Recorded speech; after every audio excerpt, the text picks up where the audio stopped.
Good day, future crimes. Ito pala yung Q&A flashcards natin for evidence. Ngayon, ito naman ang sagutin natin. What are the exceptions to the hearsay rule? First, dying declaration. Second, statement of decedent or person of unsound mind. Third, declaration against interest. Fourth, act or declaration about pedigree.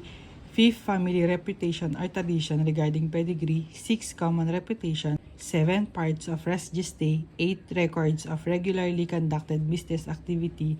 9, entries in official record. 10, commercial deeds and the like. 11, learned treatise. 12, testimony or deposition at a formal proceeding. Yung mga nabanggit, by their nature, ay hearsay po, pero they are admissible as evidence. Bakit ito admissible?